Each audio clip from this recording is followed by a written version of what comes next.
C'était il y a un peu plus d'un mois, dans l'arrondissement 6 à Langaï. 2 jeunes hommes sont pris à partie en fin d'après-midi par un groupe d'autres jeunes hommes. Ils exigent leur téléphone. Meton Kirambia, lycéen, refuse. L'un de ses frères qui l'accompagne parvient à fuir, lui pas. Et les coups commencent à pleuvoir. Des coups de machette, de pierre, de couteau.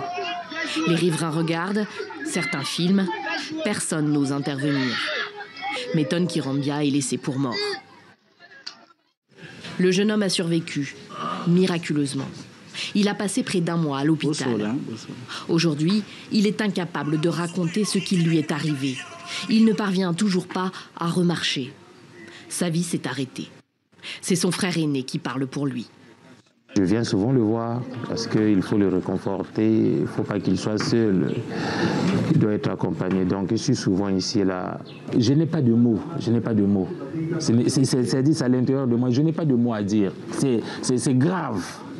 La colère face à la violence qui s'est déchaînée sur son petit frère et face à l'absence de suite.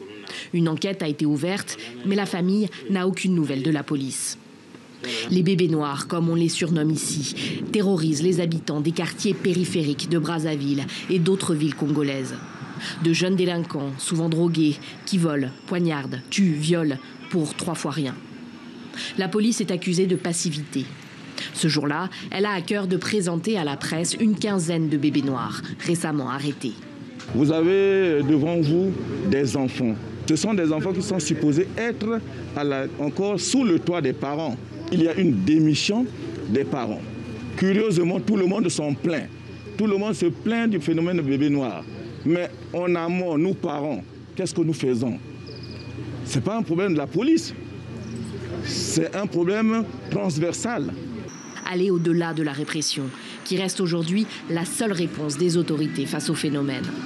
C'est ce que préconisent beaucoup de Congolais. Il doit d'abord donner le travail aux jeunes et tout, arranger et tout. L'éducation, c'est d'abord ça. Parce que ces jeunes-là, c'est les Congolais avant tout. Il faut surtout pas les embrigader et les exclure de la société. Il faut aussi les former. Parce que quand les jeunes qui sont sans formation font le banditisme, moi je pense que quand on les arrête, qu'on mette en place à la maison d'arrêt une plateforme de formation et de rééducation.